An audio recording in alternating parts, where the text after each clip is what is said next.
Welcome to Sober Sunrise, a podcast bringing you AA speaker meetings with stories of experience, strength, and hope from around the world. We bring you several new speakers weekly, so be sure to subscribe. If you'd like to help us remain self-supporting, please visit our website at sober-sunrise.com. Whether you join us in the morning or at night, there's nothing better than a sober sunrise. We hope that you enjoy today's speaker.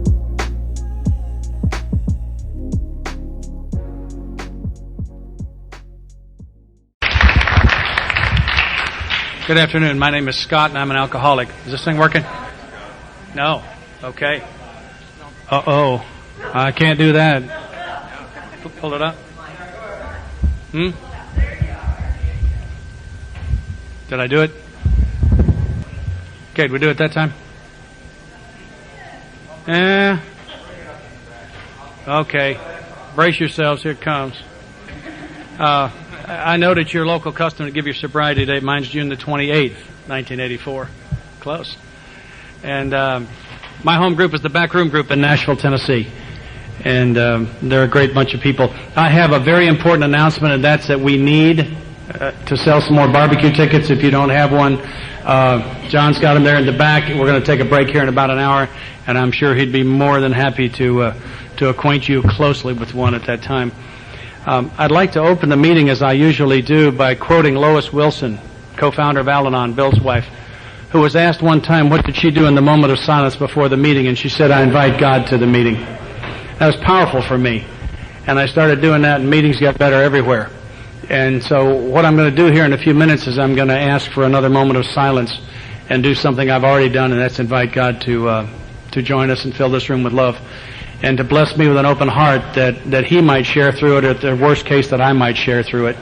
We talk in our fellowship about the language of the heart, and for me, learning to lay down the language of the gutter and to pick up the language of the heart has been part of my recovery. It's incomplete, but I can report progress. And what I'd like to ask you to do is to invite God to join us and bless you with an open heart that you might hear through it. And later on, when we get to sharing from the microphone, that you would share through it also. And in case there's someone here who doesn't have a God, borrow mine for this time that we're together. I think you'll like them a lot. Or if you got one that you're afraid of, try them. We'll see it. Just do for an experiment, and we'll see what happens. So let's take a moment and invite God to join us and fill this room with love, and I'll meet you back here.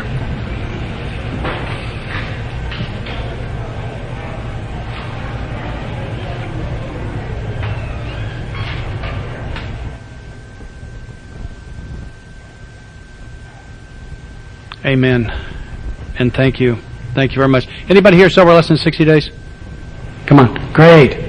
We are so glad you're here. Thanks for coming. I hope we're going to have some fun. A lot of what I do in this is, I think it's kind of funny. I hope you do. I want to tell you that I do not consider myself an expert on the four-step. I am a four-step junkie, but I am not a four-step expert. And I love your slogan, your theme. It's in the book, because that's what we're going to talk about. It's in the book. I'm going to talk very briefly about the first and second steps, a little bit more in depth about the third step, and most of my presentation is going to be on the fourth step. We will be taking a break to give you an idea, because the fourth step is, by the way, the easiest, I think, of all of the steps. It is maybe the longest. And if you don't think so, stick around, and we'll talk about it here a little bit later. I think you're going to find that it's fun. I'm going to start by doing a little bit of a book study, do a little bit of reading here so that we can establish some definitions, I think, before we get started. And I'm going to start on page 59 with what my sponsor said was the definition of the program. He said, here are the steps we took which are suggested as a program of recovery. So there was the definition of the program. I hear the word thrown around a lot, and there's the definition for it. And as a matter of fact, on page Roman numeral 22, I find a phrase that even enlightens that a little bit. And it says the 12 steps that summarize the program. So what that means to me is that the 12 steps that we see in the wall in a lot of places, or that we see on pages 59 and 60, are a summary. They are the cliff notes, if you will. And I had too much wagered on this to try to slide by on an outline. I needed the full shot. At least my sponsor said I did. And consequently, I went for the whole thing. So what we're going to talk about is the work out of this book. I'd also like to read what looks to me like the definition of sponsorship on page 96 in the text. This is in the chapter Working with Others, and they've been talking for a few pages about a 12-step call where someone's gone out to a newcomer who was willing to talk to him. They shared a little bit of their story. They've heard some of his. They laughed a little. They cried a little. Left him one of the books and said, read this in the meantime and we'll talk again. Am I doing that? Shame on you. Okay, so for me, here is the definition of sponsorship in 2 sentences. The warm-up sentence is, suppose you are now making your second visit to a man. So we described the first one. And then here's the definition, I think, of someone who's sponsorable. It says he has read this volume and says he is prepared to go through with the 12 steps of the program of recovery. So that looks to me like the definition of someone who's sponsorable. And then the following sentence, to me, defines sponsor. It says, having had the experience yourself, you can give him much practical advice. What experience? The experience of working the 12 steps? What advice? Advice on how to work the 12 steps. Now, I use the word work the 12 steps, take the 12 steps, do the 12 steps. I use those interchangeably. I don't care. To me, it's an action verb.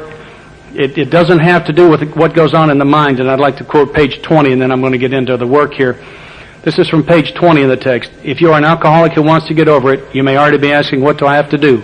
It is the purpose of this book to answer such questions specifically. We shall tell you what we have done. I want to note what it does not say. It does not say, what do I have to learn? We'll teach you what we know. It doesn't say, what do I have to believe? We will give you a new religion. It does not say, what do I have to understand? We will teach you how to interpret. We'll teach you. What it says is, what do I have to do? We shall tell you what we have done. I'm going to share with you today what I have done, and what apparently some other people who have some continuous sobriety have done also. I'd like to note that the first time I saw the 12 steps in the summary form that we were talking about on a wall, they looked to me like they had been written by a hanging judge who was having a rather bad day. Really, the first time you see the steps, for those of you who are new, don't they look like they're designed to punish you? To make you pay the price for being the rotten person you are? I mean, that's what I thought. That's what it looked like. I was wrong about so many things, and that was just one of them. The steps were actually designed to help me lay down my burden. And I wouldn't have believed that until I did them. And now I'm certain that that's what it is. I told my sponsor that I didn't want to do the steps, and he said, that's okay. And I said, good. And he said, long as you do them. And I said, Jerry, I don't think we're communicating. And he said, sure we are. That's the definition of willingness. Willingness is when I do what I'm supposed to, whether I feel like it or not. See, and I didn't know I could do something I didn't feel like, because it had been a couple decades since I'd done something I didn't feel like. So here was a definition I could work with. And I wanted to feel like he looked. And he told me the way he got it was by doing this work. And he said our program, by which he meant the 12 steps, expanded for him, the book. It's kind of like going to the dentist. We got to drill before we can fill. We got to reach inside you and dig this poison out before we can start packing you full of good stuff. Because if we just pack the good stuff on top, what's inside is going to continue to rot, and eventually it's going to detonate. So we're going to have to get it out. But staying with the dentist metaphor, he says, I got good news. The good news is we got Novocaine. We call it sponsorship. We call it love. We call it home group. We call it meetings. And he was right. And so I allowed him to coach me through the 12 steps and change my life. So I needed to change. I needed to be changed. I didn't have the power to change me. But what I had the power to do was to change my actions on one day, this one. And that was all. And when I applied that principle to this work, I found it to be fairly easy. Because you see, people told me all my life that we learned from our mistakes. I never did. I never learned a thing from my mistakes. What I learned from was living with the results of my mistakes. I'm like the dog that wets on the rug. What has he learned? Nothing. When did he start learning? When his nose got rubbed in it. I'm the same way. And with steps 4 through 10, what I do is I embrace my results. I insist upon rubbing my own nose in my mistakes. And consequently, I learn not to make the same ones again. Because when I'm about to make the same mistake the second time, I don't remember, hey, that's a mistake. I remember what it was like rubbing my own nose in it last time. That's what I remember. And that moves me on. I like to say, and I'm not perfect, but living what's in this book, today I am still making mistakes, but I'm making a much finer quality of mistake than I ever made before. We have a name for that, right? We call it progress. You bet, sure. And the amends are not nearly so difficult. I hate amends worse than communism, don't you? I mean, gee, I hate doing that. So consequently, I try not to make the same ones again anyway. I had the privilege a number of years ago of getting together with a number of men, and we went through the big book, not as a book study, but as a big book workshop. We decided we wanted what the first 100 people, Bill wrote it, they edited it, what they had, we wanted. And consequently, as we came through the book, if we came to something they said that they had done, or had seen, or had observed, then we stopped and did it, or saw it, or observed it. So we came through the book, and we did the book, rather than trying to study the book. I guess you hear what I'm saying. And we called that little outfit the Bill Wilson Literary Society. And we had a lot of fun with it. It took us about a year and a half, and we discovered a lot of what I'm going to try to show you here today. I heard this in a meeting one time, and the girl who said it was not trying to get a laugh. I am, I'll admit. But I think it described for me the first step so beautifully. She said, I'm having trouble getting a grip on letting go. And I've had that trouble. So I'm going to start with the first couple of steps. I'm going to begin on page 59 with reading of the summary of the first step. It says, we admitted we were powerless over alcohol, that our lives had become unmanageable. I thought the word therefore appeared in the first step for a couple of years. And it's not there. That hyphen is English punctuation. And if you look it up in a dictionary, it'll tell you that a hyphen connects two unrelated thoughts. And the reason I was confused was because the fact that I was powerless over alcohol and the fact that my life was a disaster, those two facts were related the first day I was sober. Today, a little over 15 years sober, the fact that I'm powerless over alcohol and that my life is unmanageable are not related. They're not related. My life remains unmanageable. I can't find any place past page 59, and I have read this, that says, having achieved this level, your life is now manageable, tanks full, keys are in it, have a great time. I can't find it. I do find some places that promise sanity. So my life, I believe, based on that, continues to be unmanageable by me. That's why I need a God. That's why I need a program. That's why I need a sponsor. That's why I need a home group. Is because when I'm in the driver's seat, things don't work out. So unmanageability for me remains. What I'm going to talk to you about today is the way I talk to the men I sponsor, and I hope I don't sound like I think I'm an authority, because I don't. The only way I know to present this is the way that I presented it to them, so that's how I'm presenting it to you. I'm going to start on page 60 with the ABCs. A, that we were alcoholic and could not manage our own lives. And I ask a new man, is that true? Is that true of you? Tell me about it. And I ask him to explain that. And then when he's finished, I say, and B, that probably no human power could have relieved your alcoholism. Is that true? Who tried? You tried, your mother tried, your wife tried, the judge tried, your cellmate tried. Who tried? We talk about that. That God could and would if he were sought. Interestingly enough, it doesn't say found. It says sought. It is in the action. Item 1, God is not lost. Right? So he doesn't have to be found. And it is in the seeking. And that's the end of what we read from the chapter How It Works in most meetings. Interestingly enough, the next phrase says, being convinced, we were at step 3. Being convinced of what? A, B, and C. That I'm alcoholic and can't manage my own life. No human power can relieve my alcoholism, and God can and will if I will merely seek him. And being convinced of that, I am at step 3. What I'm going to say may go against a lot of what you believe. That's great. I'd love to talk about it later. If we have a disagreement, it's a chance for me to learn something. But it looks to me like the third step is about 6 or 7 parts, and I'm going to talk about those. And I want to reemphasize, when I talk about the step, I don't mean the one on the wall. I mean the one in the book. So, being convinced, we were at step 3, which is that we decided to turn our will in life over to God as we understood him. Interestingly enough, the third step is not where we turn our will in life over to the care of God. It's where we decide to. If I could actually turn my will and life over to the care of God at the third step, looks to me like we'd probably have a 3-step program. And what could be left after that? I can't think of anything. And so the question becomes, how do you do that? Well, it says we decided to, and I'll tell my story tomorrow morning, and you'll hear this a little bit broader. But the difference between an intention and a decision, an intention is followed by more intentions. We all know about that, right? A decision is followed by action. And it looks to me like the prescribed action to accomplish the decision that's called for in the outline of the third step, that the prescribed action is numbered 4 through 12. And I would point at the first line of the 12th step. Having had a spiritual awakening as the result of these steps. It doesn't say A, which I hear read a lot in meetings. It says the. We promise that. We promise that if you will do these things, not believing that they'll work for you, it'll be just fine. If you'll just do them. See, the steps don't know who's working them. They don't care. That you will have this spiritual awakening. My spirit awakens to the presence of the real me, not the act I've been all my life, and the real God, not the one that was keeping score and that was mad at me. And that's that spiritual awakening. So, in the next paragraph it says the first requirement is that we be convinced that any life run on self-will can hardly be a success. And I ask a man, are you convinced of that? How did your life work with you running it on your self-will? And we can explore that if we need to. I think most of you got it. The lady here got it, I'll tell you right now. It didn't work out that well, did it, ma'am? No, Or we probably wouldn't have met this way, would we? No.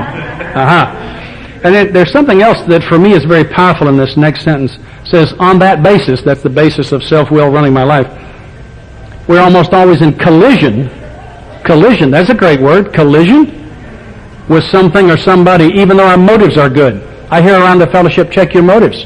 I think the book just told me that even if my motives are good, I'm going to be in collision with people. Maybe it's the principles that I need to check instead of my motives. Because sometimes when my motives are good, I get into big trouble, and I never could figure that out. And I think it's because I would violate principles with good motives. If I hang with good principles, I stay in pretty good shape. It's pretty obvious. I'm skipping quite a bit of material, but I love this on page 61. Is he not a victim of the delusion that he can wrest satisfaction and happiness out of this world if he only manages well? I continue on occasion to become a victim of the delusion that if I can manage well, I'll be happy. That if I can get what I want, it'll make me happy. That's a delusion. I got what I wanted lots of times. It never made me happy. Getting what I wanted gives me a hunger for more, better, and different. Getting what I want only gives me an appetite. There's never enough. There isn't enough out there. And this God-sized hole, God-sized and shaped hole in me can only be filled that way, is with God. So if I want to be happy, what I have to have is a healthy relationship with God, which for me is kind of what these directions are about. I've got to have a healthy relationship with you. I've got to have a healthy relationship with God. Page 62. Selfishness, self-centeredness, that we think is the root of our troubles. That is the absolute best news in the book. Here in the next paragraph, it says in the next paragraph, so our troubles we think are basically of our own making. Isn't that fantastic? I mean, because if it really is the cops and the courts and the Russians and the Chinese and the parole officers and the PTA and the ex-wives, if it really is all of them, I'm beat. Because there's nothing I can do about them. And I think the best news I got my whole life is that I'm the problem. Because that we can work on. That we can work on. And this is where we do that. It says, above everything, we alcoholics must be rid of this selfishness. And we're going to attack that. And there is often seems no way of entirely getting rid of self without his aid, capital H on his aid. And further down that paragraph it says we had to have God's help. So what we've discovered so far is one piece of the third step. I've read some other things, but it said the first requirement is that we be convinced that any life run on self-will can hardly be a success. That's the bottom of page 60. Or here's the bottom of page 62. This is the how and the why of it. First of all, we had to quit playing God. So we have two firsts, and I wouldn't change that for anything. That's our deal. So we had to quit playing God, and a man whose program I respect dramatically talked to me last summer a little bit about what that meant to him. Here's some of the ways that some of us have played God. One is I try to manage my own life. The second one is I try to manage all of the lives around me. Another very interesting one that's pretty common is being angry at God when somebody dies, or how they die. Because what I'm doing when I do that is I am actually playing God. I'm deciding who should die and how. And that is clearly not my job. And another one I think is very, very clear is that I have a resentment. There's only one way to get one. Only one way to get a resentment. I must judge someone, find them guilty, be angry with them, and then feel that anger again. That's what a resentment is. So those are ways that I played God. So it said, first of all, we had to quit playing God. So I asked a new guy, are you willing to quit playing God? Have you done these things? Are you willing to stop? I'm not asking if you're able. Are you willing? They say, yeah. It didn't work. How about that? They're asking me to stop doing something that isn't working. Thank you. says, next we decided that hereafter in this drama of life, God was going to be our director. He is the principal, we are His agents, He is the Father, and we are His children. So there's the decision that the third step references. There's the decision that God's going to be the director and the principal, and that I'm the child and I'm the agent. And I ask a new man, I want to hear your decision. Tell me. If you need to read that in the first person singular, read it, but I want to hear your decision. We're going to make this decision. I want to hear it. And I said, you can change it anytime you want to. Just call me up, we'll sit down, and you can formally change that decision. But up until then, I will have to assume that decision stands. My third step decision stands. Some days I implement it better than other days, but my decision stands. I don't have to take the third step every day, although I use the prayer frequently. But for me, the prayer is all of these parts that we're looking at here. And it says, most good ideas are simple, and this concept was the keystone to the new and triumphant arch through which we pass to freedom. And I need to be free. Oh, how desperately I needed to be free.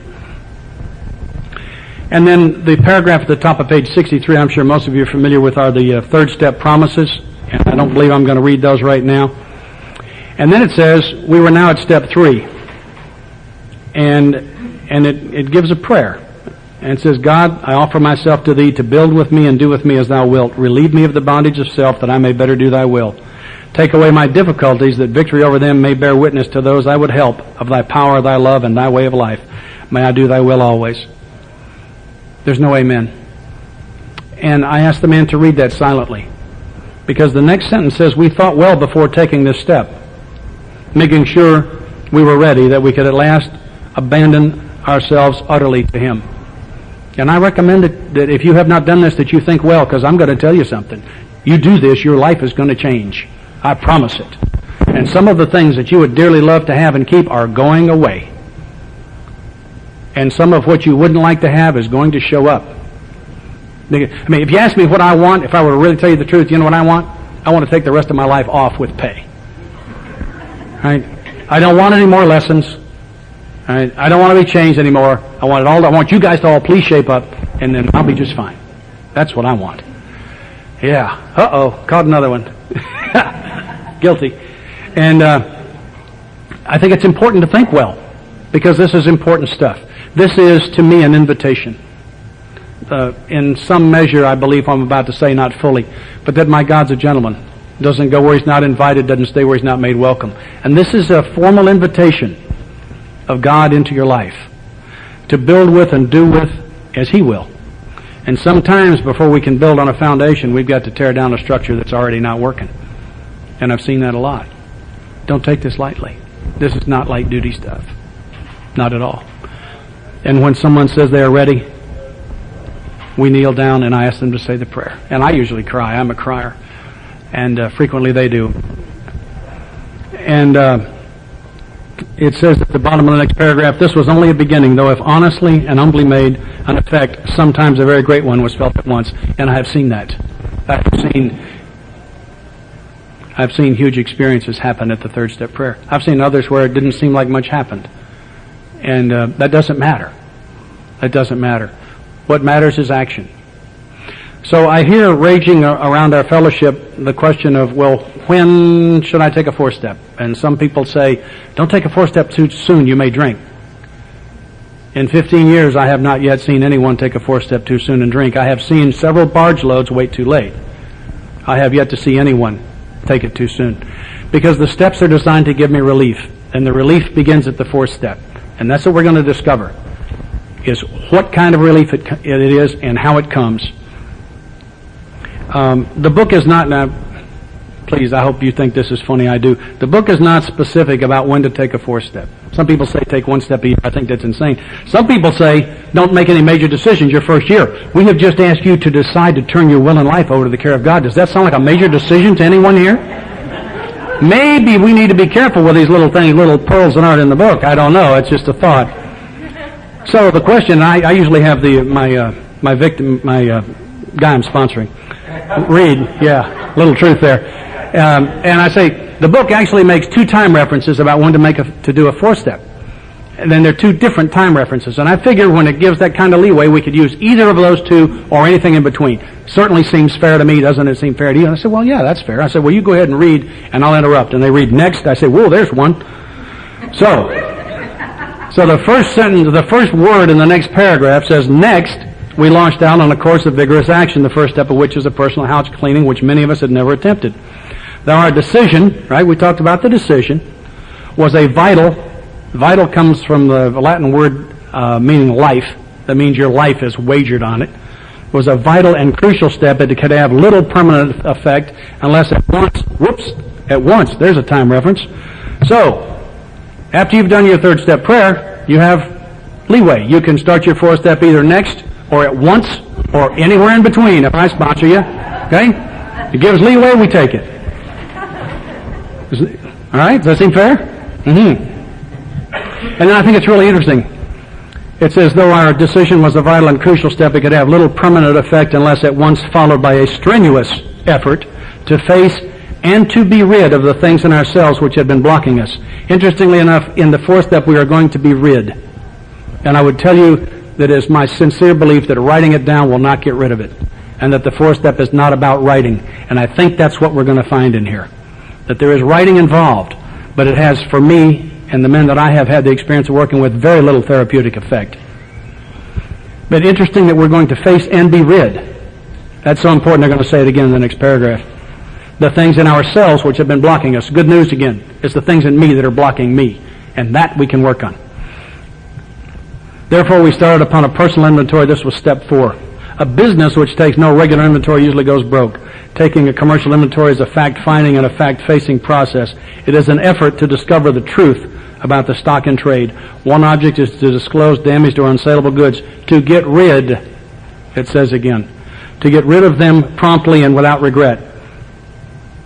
We did exactly the same thing with our lives. We took stock honestly. First, we searched out the flaws in our makeup, which caused our failure. There's the good news one more time. Boy, that must be important, don't you think? They sure are hammering on it. Being convinced that self manifested in various ways was what had defeated us, we considered its common manifestations. That sentence confuses me, and I do better if I leave out what's between the commas. Try it once and see how it works for you. Being convinced that self was what had defeated us, we considered its common manifestations. That's what we're trying to say here. So I'm going to give you a little overview of what the fourth step in this book looks like to me. Now, I had the experience of doing one of the psychobabble 4 steps that the treatment center had about, do you look in the toilet before you flush, and do you still hate your mother, all that stuff, you know. And that was, I got something out of that. I need to report. It got me to the 5th step where I did get some relief.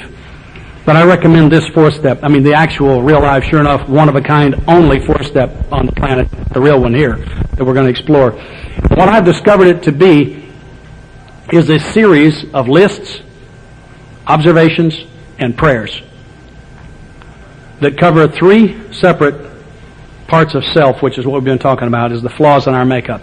And they are resentment, fear, and sexual misconduct. I do not find a sex inventory in here. I find one that inventories only the dark side. It doesn't say anywhere that I can find where in the sexual arena did you do the things that you thought were right. That direction's not in here. Taking the 4th step out of this book, several of the major things that I did in my life that were the worst things that I did not appear on my 4th step. And they were not called for. They were called for in 5. In the 5th step, they were called for. But there was no place to write a couple of mine in these directions.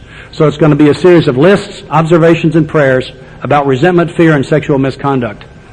And it is not making the list that helps me. I make the list so that I can make the observations. That's where the therapeutic effect begins. And the observations show me how to pray. So that's what the 4th step is about. Most of us, and certainly me included, who read this the first time, when we got to the end of the chapter, closed our eyes, we mentally drew a line under it, we thought we added it all up, and we thought the sum said, write the story of your life and be sure to include every rotten thing you ever did. Doesn't say that. So what we're going to do is to look for, the last time I counted 26 specific directions in this book on how to take a 4th step. My count's a little bit higher now because I found something else. Actually, I didn't find it. Somebody showed me something else the other day. And taken one at a time in order, this is the easiest of all of the steps. And we're going to find that starting right now. So the next sentence begins, resentment is the number 1 offender. It destroys more alcoholics than anything else, and from it stem all forms of spiritual disease. I want to try that again. Resentment is the number one offender. It destroys. Destroys? Holy mackerel, destroys more alcoholics than anything else, and from it stem all forms of spiritual disease. This must be bad stuff. We must going to have to get rid of this stuff.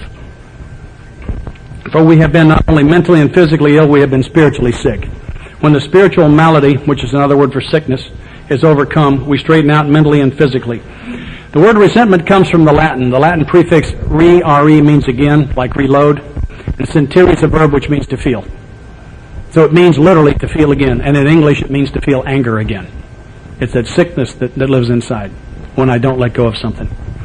So now what we're going to do is to look for directions. It says in dealing with resentments, we set them on paper. That's a generalization. They're going to tell us very specifically how to do that. It says we listed people, institutions, or principles with whom we were angry. Calls for a list. Think about the last list you saw. Chances are it was a grocery list. Chances are it was a series of words and phrases that ran down a page. I do not recall the last list I saw that went across a page. So taking this very literally, which is what I like to do, before we go anywhere else, we need a list. My experience is, for those of you who have sponsored and actually helped someone do the work out of this book, if you take them any further than this, they will work across the page. You can bet your ranch on it. All right? We're Americans. We work across the page. It's how it is.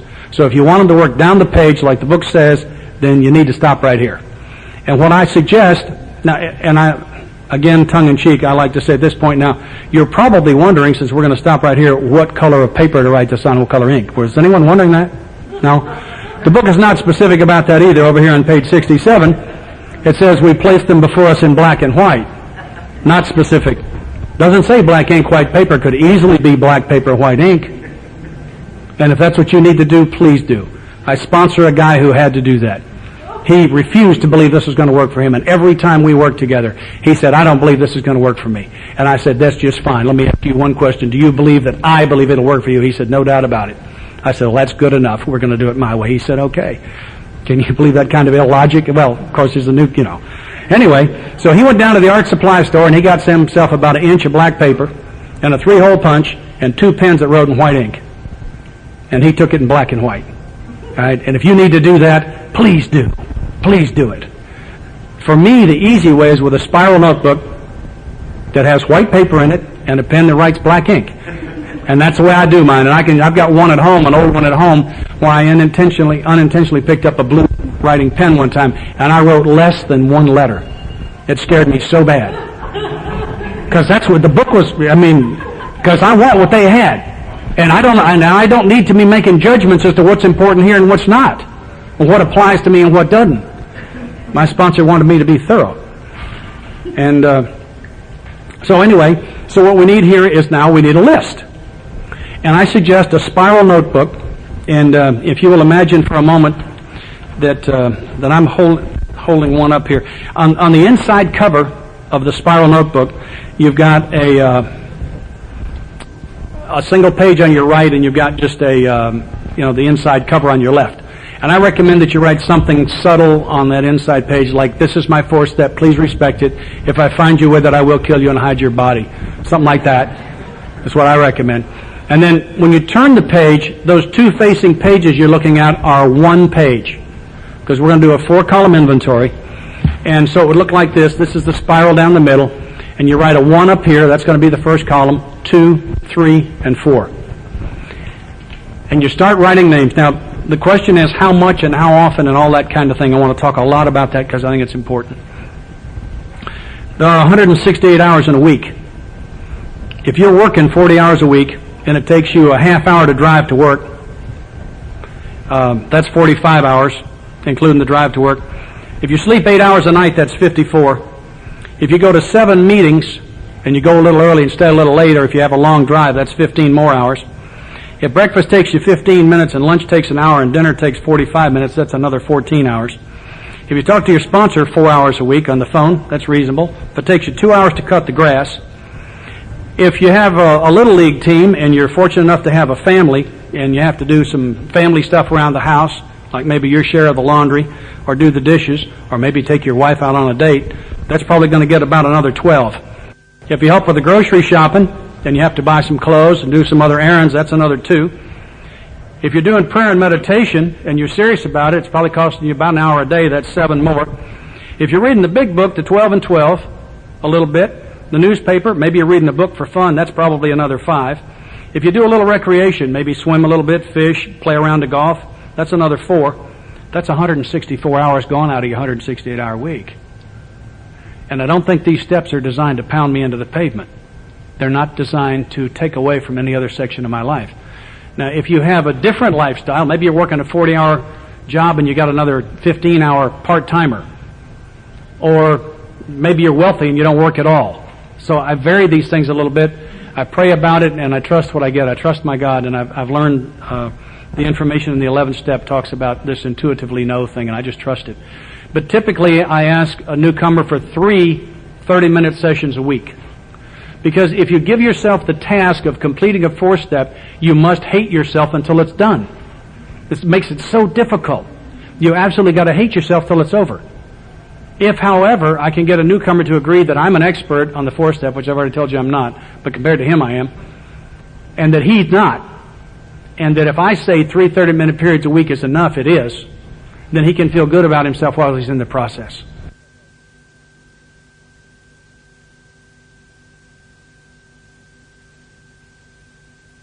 It's in fact a process. So I think that's important. I have my newcomers phone my answering machine on Sunday afternoons and tell me when they're going to do their 4-step next week. And Monday and Wednesday and Friday doesn't get it. Monday from 6 p.m. till 6:30, that's an appointment. They're made that way. Now, yeah, and so all of a sudden, the kids' Little League team made the playoffs and you didn't think they had a chance and you can't do your Saturday one? Fine. Reschedule it and just do it. It's like anything else on my schedule, it's important. It is not subject to cancellation. It may have to get moved a little, but it's not subject to cancellation. So you feel good about yourself while you're in the process. I think that's very important. I ask them to do the sessions like this. The first, lay down a watch. Second one is to spend the first 5 minutes in prayer and meditation. I suggest that they pray for clarity and courage, because you're probably going to need them both, and whatever else they're comfortable with. And the next 25 minutes with a black or white pen, writing. And the way that I like to have them do that, back in this spiral notebook, is to write one name, skip one line. That was not an estimate. One is an actual count, right? One name, skip one line, write another name, skip another line. When you get to the bottom of the page, you must turn the page, because we got columns 3 and 4 over here. And they just have you just write them just as fast and as hard as you can. Just throw them as fast as they'll go. And when they slow down, I recommend they take a look at the bottom of page 65. It says, we went back through our lives. So that suggests that I think about the present. Okay, I'm living in Nashville. I'm working at this place. I got these people in my life. 3 years ago, I lived in Louisville, Kentucky, and I worked at this place, and I lived here, and I went to this church. And so you go back through your life and think about it in segments. And what we're looking for is institutions, or people, institutions, or principles with whom we are angry. If you've ever been angry at them, even if you're sure you've forgiven them, write them down. The question is, well, what about one I'm unsure of? And the answer is, when in doubt, write it out. Far, far better for us to get further into this process and discover that something you have down there is not a resentment than to leave you with one in there that is literally eating your soul. We're going to later say it's blocking you from the sunlight of the Spirit. On this page, it said it destroys more alcoholics than anything else. I don't need anything inside me that will destroy me. So when in doubt, I suggest that they write it out. And I like to stop right there with them until they have finished the list. Well, how do you know when the list is finished? My answer to that is when you can sit for 5 full minutes in one of those sessions and not think of another name. Call me, and we'll look for the second direction. Because you see, this isn't your 4-step. This is your first 4-step, or it's your next 4-step. We are not saving a special alcove in Akron at the AA Hall of Fame for your 4-step. All right? You are not going to get the perfect 4-step. I get my hands on the newcomer's 4-step as soon as I can with this pen, and I give him an F- on that title page. Because it's an attitude.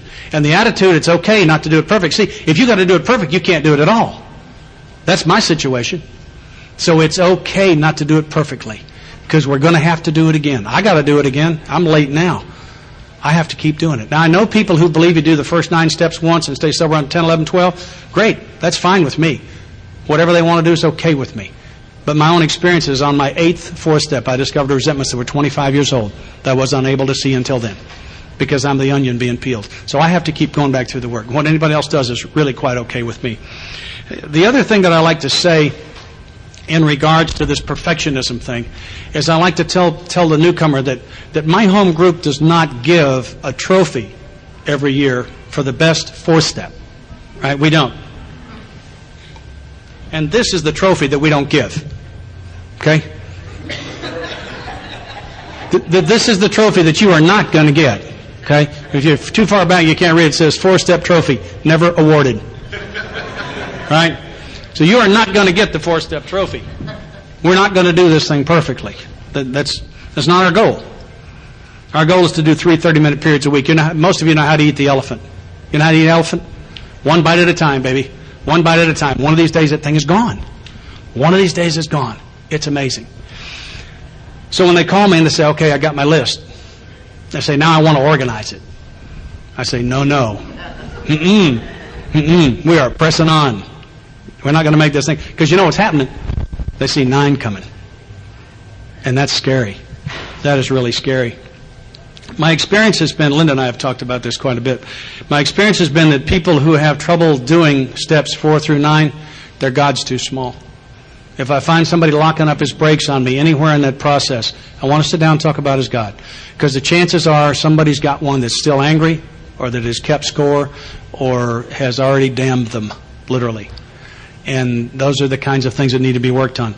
Because if I don't have a large, forgiving, friendly God to walk into what my wife calls the dark cave of steps 4 through 9, I can't go.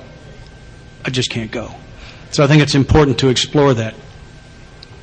Because for me, the courage to do that work came from my belief that God was not having a bad day in the middle of a long losing streak when He came up with me or anyone else. I believe that. And I think many newcomers, I know I felt this way when I got here, believe they've committed the unforgivable sin. I want you to know that I don't believe that. And if there's someone here, if you're new or if you're not new and you think you have, if you'll come see me after we finish this session, I'll dump my bucket for you. I'll give you my 4 or 5 worst ones real quick. Chances are good I'm going to hit yours. Chances are good I'm going to hit yours. I've had the privilege of listening to about 100 fifth steps. No one's ever impressed me because, you see, I've heard mine. And everybody's got their own. We've all done the worst. We have all done the worst. A friend of mine says, God forgives me for everything I ever did, and He loved me while I was doing it. That's powerful. My God got bigger that day, and I thank Him every time I see Him for telling me that. Because my God has that kind of power to forgive. And I also don't have the power to make a mistake that God can't turn into something magnificent. And I didn't say fix, and I didn't mean fix. And if you hear me tomorrow morning, I'll be talking about the very worst thing I ever did from the podium. I just started doing it a little while back. And there's a reason for it. And it's because I got forgiven. And I want to talk about how that happened for me. So maybe somebody else can get it. The 4th step is actually an inventory of who I'm not. I'm not looking to see who I am. I'm looking to see who I'm not. Because if that's who I was, it would have worked. And I'd still be out there doing it. But I'm ashamed of it and I'm upset about it. It must be who I'm not. So what we're going to do in the 4th and the 5th steps is we're going to explore and find out who I'm not. And as I lay that down, who I am will emerge. And the frightening thing for me was that I didn't know who that was. I had no idea. And I go back to the idea that God wasn't having a bad day and a long losing streak when He came up with me. And just that piece of faith, because I had no idea who I was. I had not the faintest notion who I was. My friend Don P. from Denver says, I'm like a magnet that's been dragged through the junkyard of life. And I've just collected all this junk that's all stuck on me. And as we do this step work, what we do is we very slowly turn the power off from that magnet. And these things drop away. And this beautiful, perfect thing that God created me to be will emerge as this other junk falls away. And that's, for me, in large measure, what this 4th step is about, is the beginning of turning off the power so the junk can fall away. So I get the phone call from my protege, I think the book says, and he says, okay, I got my list. I sat for 5 minutes. I can't think of anybody else. I said, all right, the first thing you're going to do is you're going to start carrying a pencil and a piece of paper with you 24 hours a day from now on, because you are going to think of some more. And when you think of them, you write them down. Next time you get to your fourth step, just add them to the end of the thing. That's all there is to it. So now we'll take a look in the book and see if we can discover the next direction. So the last sentence we read was, we listed people, institutions, or principles with whom we were angry. Here's the next sentence. We asked ourselves why we are angry. Aha! And so we do that. And I take a look at the example on the facing page on page 65, if anybody has a book. It says, I'm resentful at Mr. Brown. The cause, his attention to my wife. He told my wife of my mistress, Brown may get my job at the office. I say, that's great. Count those words. Count them? Yeah, count them. Under cause. You count those words next to Mr. Brown, you're going to count 19. If you don't count 19, start from the back and work backwards because you're skipping these and ofs, okay? 19 words. This guy is messing with this old lady, has told her about his mistress, and is after his job, got 19 words. 19 words. 19 is the limit. It is not optimum, it is maximum. We are not going to write books and books and books about what this guy did to you. That is not our purpose here. It's one of the reasons that we are working down the page. Now we have a list. We start with the first name, the cause, and you have the rest of that line over to the spiral, and you have the line immediate below it, and you can get 19 words in there, or less would be better. And I said, now I'll tell you, I'm not hard and fast on that. If you think you've got someone who's done more than that to you, call me, and we'll negotiate whether you can have the 20th word. I need to tell you that I have yet to give it up. But I'm willing to talk about it, because I don't think we need to set any of this in stone. See, this thing doesn't start out, it was a dreary Wednesday afternoon, okay? We're not going to write books and books. I had a girl in another fellowship call me one Sunday afternoon, just torn out of the frame. I'm in most of the fellowships, and she called me and she said, I just don't know what to do. I'm going crazy. I said, what happened? She says, well, my boss and I had a fight on Friday afternoon, and I've been four-stepping about him all weekend. What's she been doing? Been writing all this stuff that he did. She's just soaking in this anger. And it's just making her crazier and crazier. 19 words. 19 words, that's it. Stop there. Mine says things like, left me for another guy. Left me for another guy. Left me for another guy.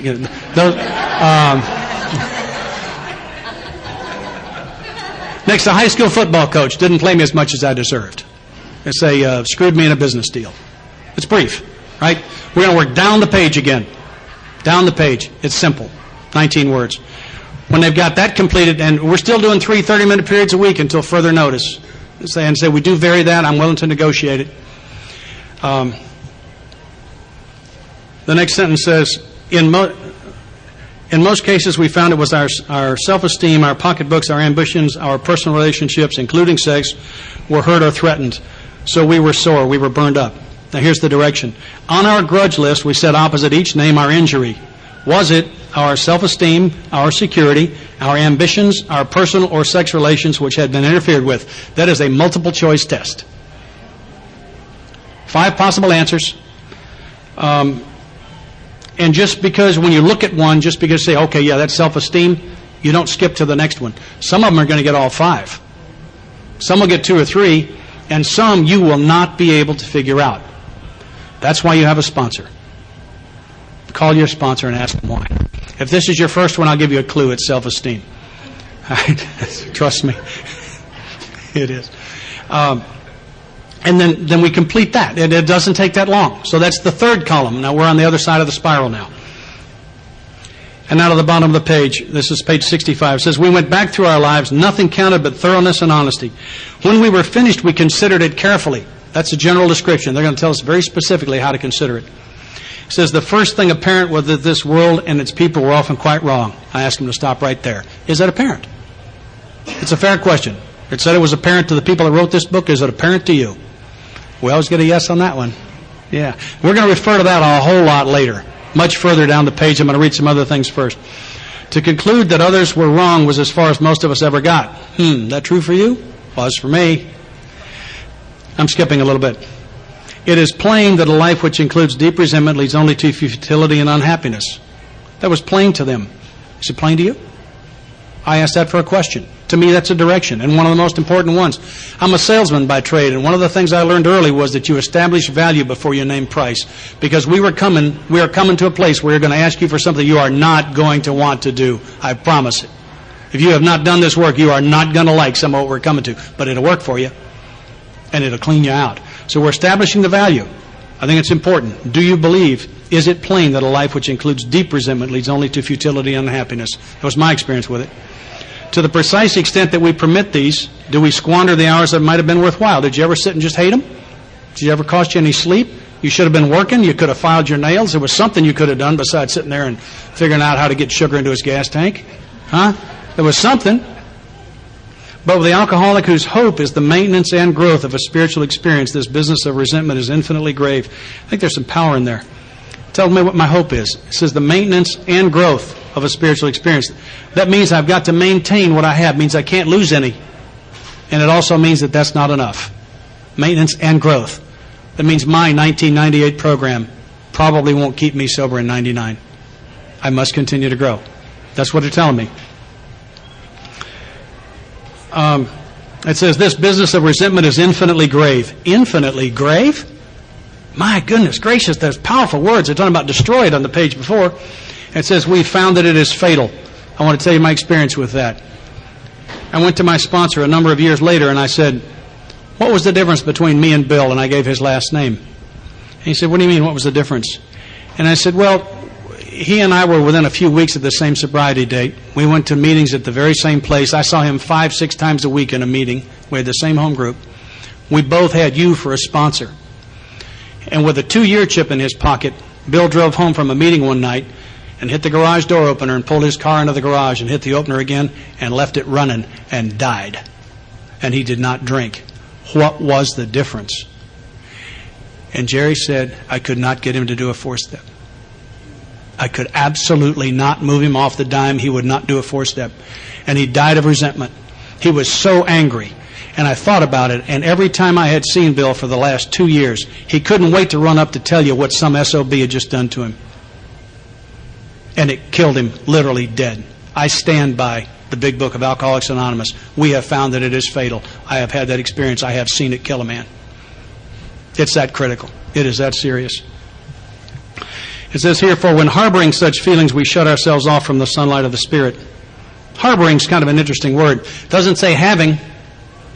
I think it's okay if I have resentments as long as I'm not harboring them. And the difference is that when I harbor something, I give it safe harbor. I cuddle it. I nurture it. I give it a safe place.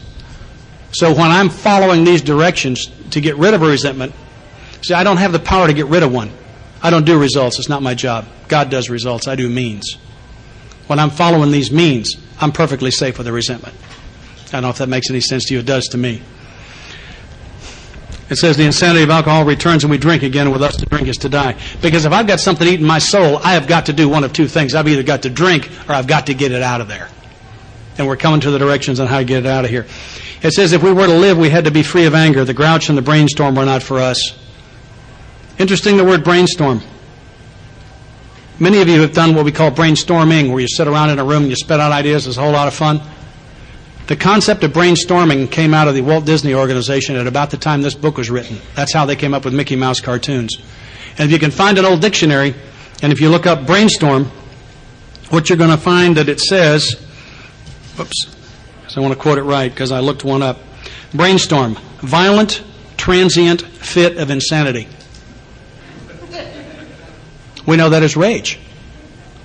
If you think about it, there are two kinds of anger.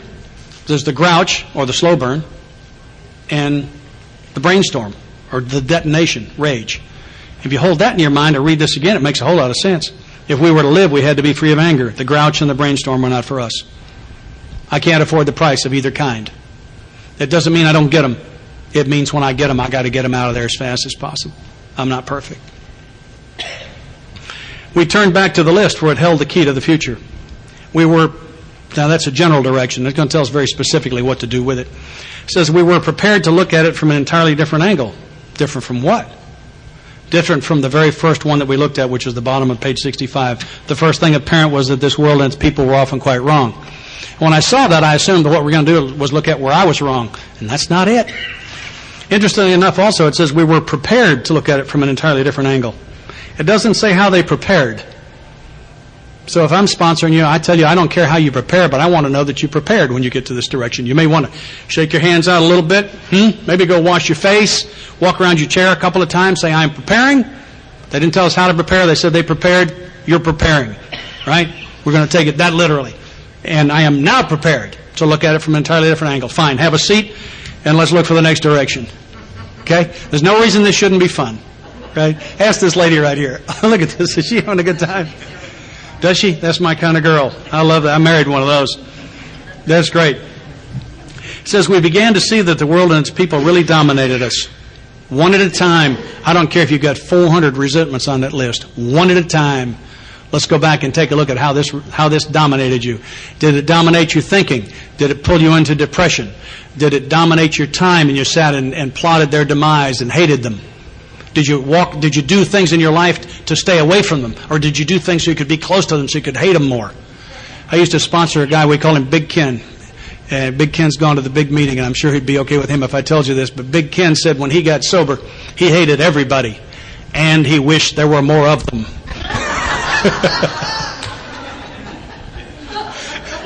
Oh, my goodness. Yeah. And so, when you've completed that direction, so you'll note that I said earlier that a lot of these directions are not written. Maybe I didn't say that. But a lot of the fourth step isn't writing. A lot of these observations, a lot of what we just covered isn't writing. It's observing. Let's observe. Let's take the time and observe. These aren't just words on a page. These are things that they saw. Stop and see them. Because this is the beginning of the forgiveness process. And I used to say, yeah, I forgive. Oh, boy, if you make a mistake in Bolivia, though, I'll be right there. I'll be all over you. I don't care where you go. You can run. You cannot hide. I will get you one of these days. But I forgive you. See, I don't have the power to forgive. To me, forgiveness is a gift from God that I give to myself. And I found the directions here on how to do that. Because I can't afford the price of hating any of his kids.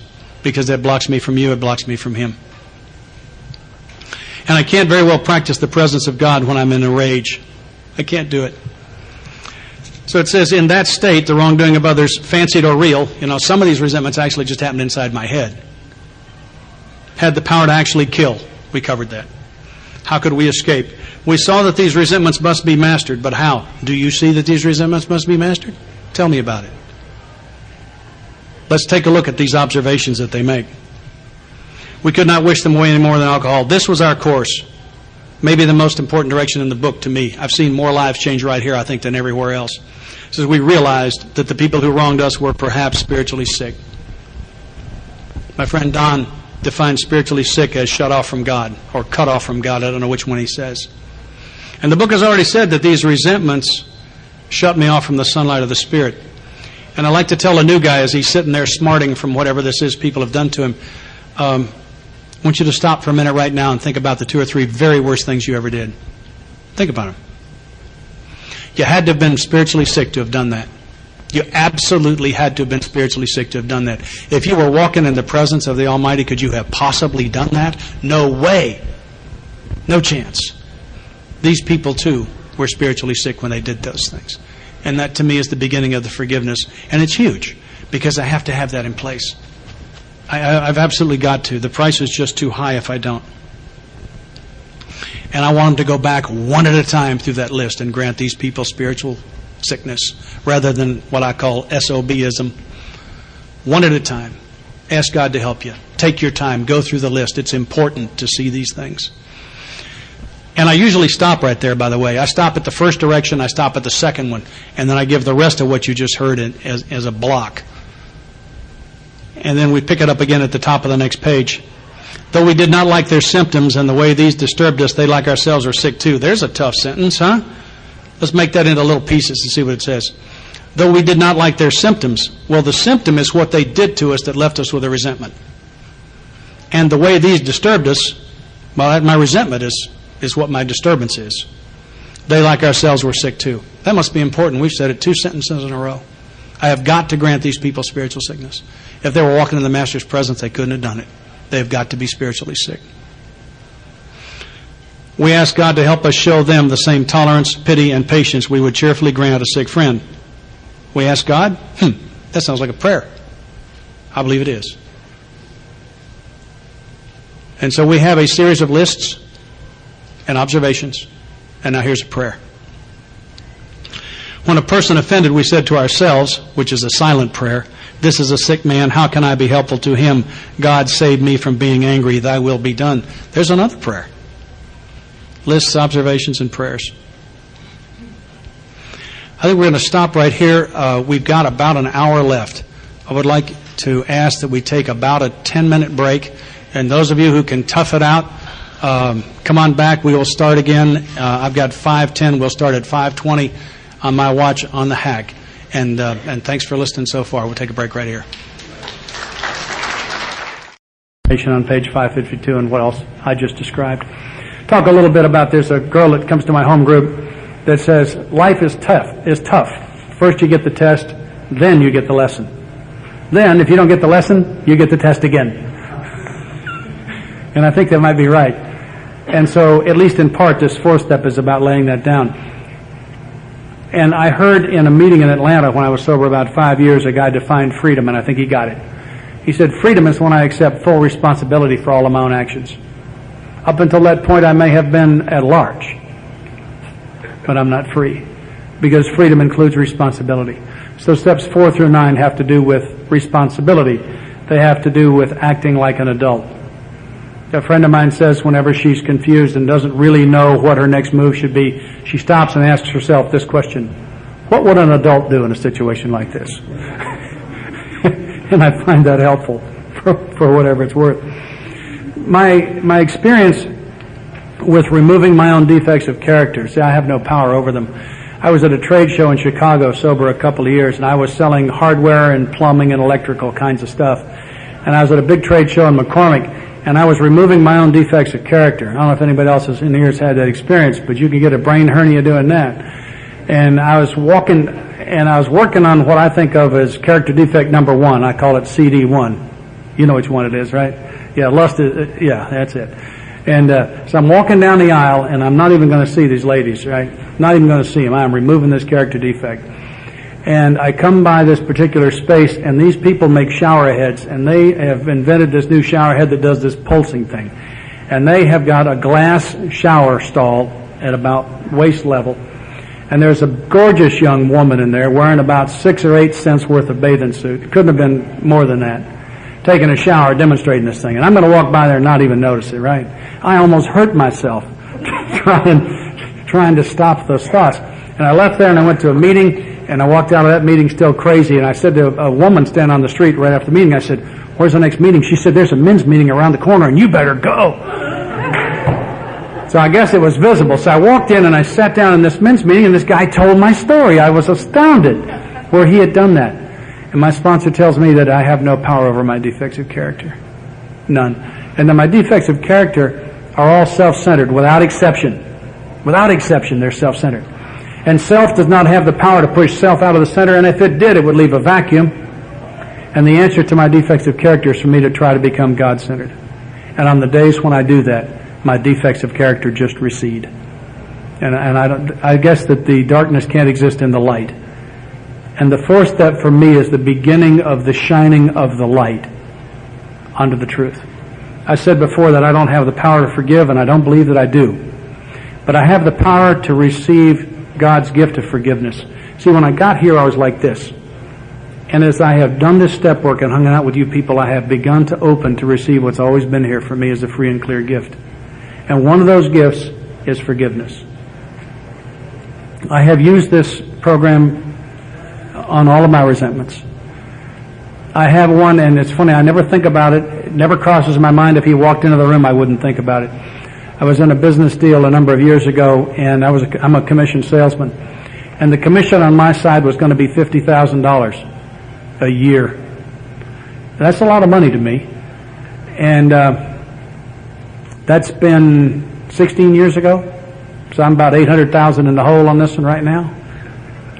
And you know, the only time, nothing happens in here when I say that.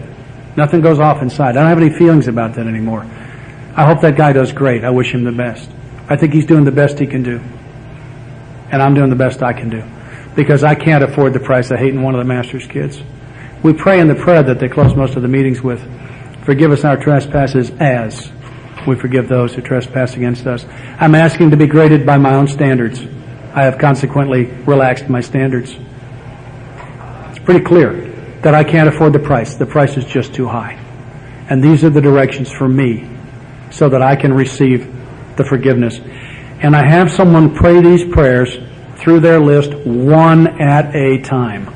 And I don't care. The shortest list of resentments I ever saw that I thought was complete was about 40. The longest I ever saw was 450, and it was incomplete. I'm pretty sure of that. And I don't care how long. One at a time. Let's go back and pray for these people. To me, resentment is kind of like black ice around my heart. And as I hold in prayer that black heart up to the sunlight of the Spirit, that sunlight melts that ice. And depending maybe on how long I've had the resentment and how much I've nursed it and how big it is, or maybe how close I can hold it to the sunlight, eventually it will melt. And I can find myself praying for God to give me tolerance, pity, and patience for this person, and find that I have it. And then I can hope he has a great life and a spiritual experience, and his kids go to school on scholarship, and his wife gets promoted at work, and I just wish him the very best. And that goes for the man I just described to you right now. And I don't have the power to do that. I absolutely do not have that power, but this program does. The forgiveness process is in the fourth step. Cleverly hidden, I might add, but it's right there. And that ends the first third of the inventory. It generally shoots about 80% of the time necessary. I'm sorry, I'm ahead of myself. There's one more. It says, referring to our list again, putting out of our minds the wrongs others had done. Now that's difficult to do if I'm still mad at them. I think that's why the prayer work and the observations are so important. So I got to dig that poison out. And it doesn't say that I look for my part. If I'm looking for my part, I still think they got a part. So I need to get to the forgiveness piece in place before I get to here. It says we resolutely look for our own mistakes. I have made mistakes. That's what we're going to look for.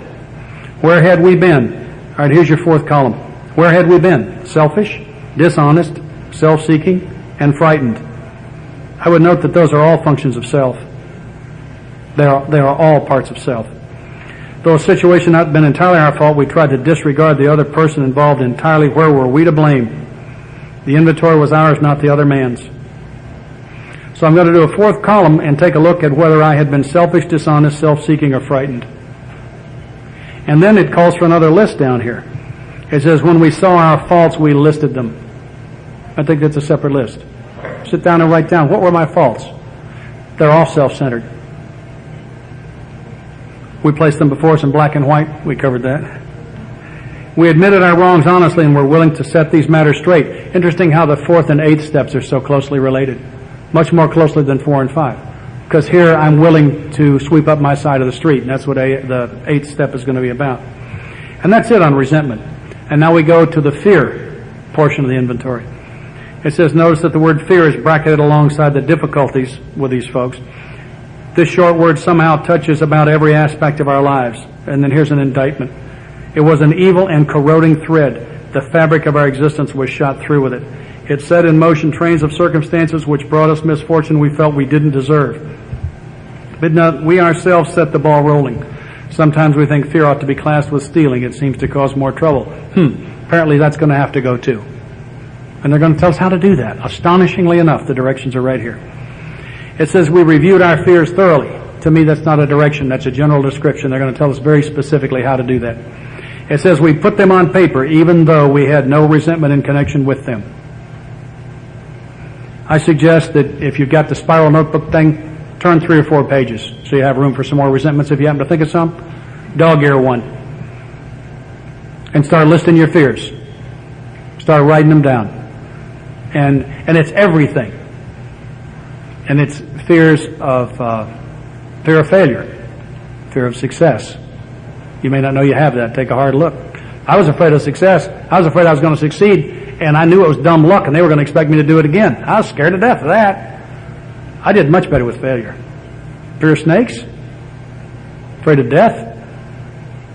Afraid of flying? Well, not flying. Afraid of crashing and burning in an airplane?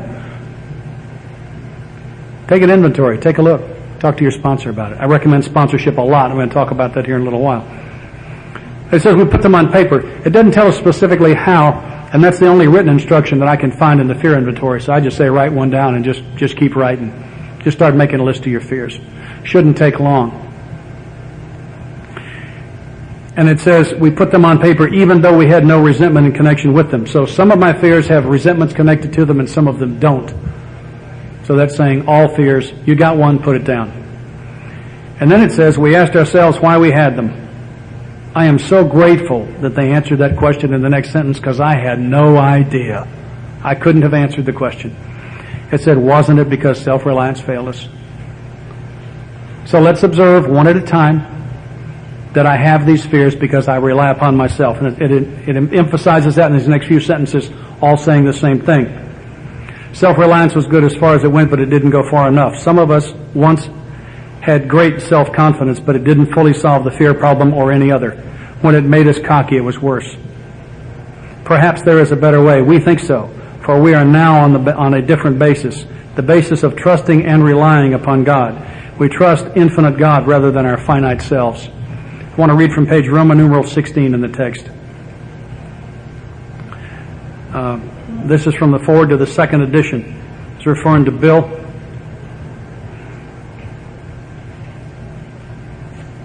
Though he could not accept all the tenets of the Oxford groups, he was convinced of the need for moral inventory, confession of personality defects, restitution to those harmed, helpfulness to others, and the necessity of belief in and dependence upon God. What I want to point is that last phrase, the necessity of belief in and dependence upon God. Those are two separate concepts. I can believe there's a God and not have a higher power. To believe in God and to depend on God are different concepts. I think that's pretty powerful. It was for me. So it says here, I'm back on page 68, for we are now on a different basis rather than relying upon myself. The basis of trusting and relying upon God. We trust infinite God rather than our finite selves. We are in the world to play the role He assigns. Second half of the first step, my life's unmanageable. I don't get to pick the role. He does. But I'm given a gift, and I believe this with all of my heart. I was afraid I was going to have to be a missionary in Africa or something like that I didn't want to do. And somebody pointed out to me one time that God has this particular animal that He gave a taste for the very tenderest leaves that grow on the top of a particular tree. And He also gave the giraffe the long neck so that he could get to them. The idea is that God's will is a good deal. There's a secret, huh? God's will for me is a good deal. Hold that one for a while. But it's a package deal. It's 2 bowling balls. My will, God's will, pick one. It's not 95 and 5. We're in the world to play the role He assigns. Just to the extent that we do as we think He would have us and humbly rely on Him, does He enable us to match calamity with serenity. The permission to make a mistake is in that sentence. Did you hear it? It says, just to the extent that we do as we think He would have us. I don't have to do what God would have me do. I don't always know what it is. I have to take my best shot. And when I'm trying to do what I think the Master would have me do, like I said before, I'm still making mistakes, but I'm making much finer quality mistakes. And I'm learning by living with the results of them because I insist on embracing my results now. That's permission to make a mistake.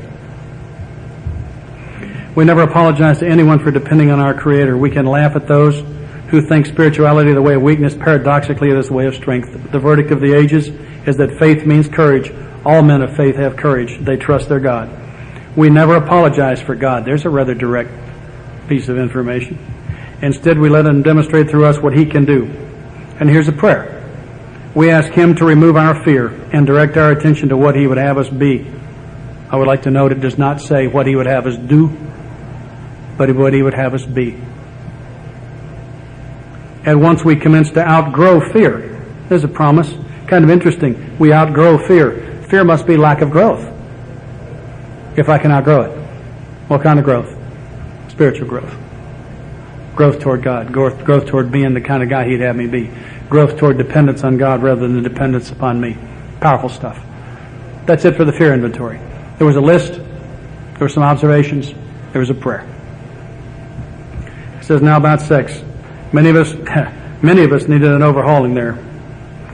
But above all, we tried to be sensible on this question. It's easy to get way off track. Here we find human opinions running to extremes, absurd extremes perhaps. One set of voices cry that sex is the lust of our lower nature, a base necessity of procreation.